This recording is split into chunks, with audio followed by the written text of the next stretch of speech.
Saudara, tim bulu tangkis junior Indonesia berhasil menjadi juara di Piala Suhandinata 2024.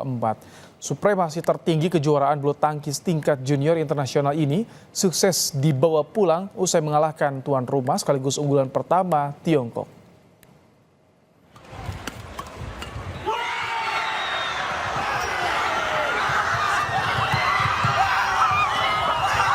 Tim bulu tangkis Indonesia tampil sebagai juara dalam kejuaraan dunia bergu campuran setelah membungkam tuan rumah Tiongkok di babak final dengan skor 110-103 yang dihelat di Nanxiang International Sports Center Gymnasium. Kemenangan diraih melalui total 10 partai. Pertandingan terakhir ganda putra Indonesia yang diwakili Anselmus Begit Freddy Prastia Pulung Ramadan sukses menahan agresivitas pasangan Tiongkok. Sementara ganda putri Indonesia Isyana Syahira Meida Rinjani Kwinara Nastin menjadi bintang pada laga final.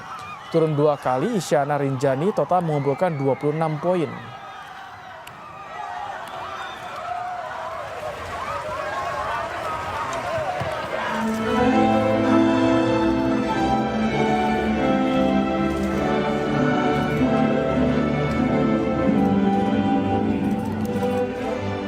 Usai menyegel kemenangan, Indonesia Raya berkumandang di Nanxiang International Sports Center Gymnasium Tiongkok. Mutiara Ayu Puspitasari dan kawan-kawan berhak membawa pulang Piala Suhandinata 2024 ke tanah air. Kemenangan ini membuat Indonesia mengulang kesuksesan yang pernah diraih saat 2019.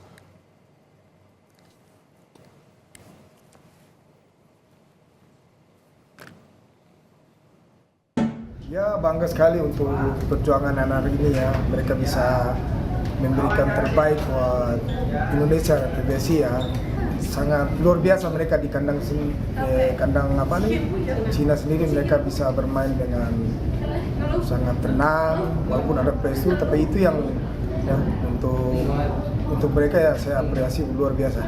Perjuangan mereka dan mereka perlihatkan, saya minta di setiap sektor ini menjadi motivasi bahwa mereka tuh bisa. Ya. Perasaannya pasti senang banget ya, secara saya pribadi juga senang banget, kerja sama timnya luar biasa sih, bisa bawa pulang medali emas, terus bisa bawa Piala Suhandinata setelah 3 tahun ikut WJC itu pasti rasanya emosional banget sih. Melihat permainan sebelumnya ya, permainan di pertama memang kurang maksimal, terus udah evaluasi juga sama pelatih dan juga pasti ngelihat situasi yang emang selalunya tegang terus, jadi pasti mendorong saya juga buat lebih ngejauhin poin lagi sih buat yang berikutnya.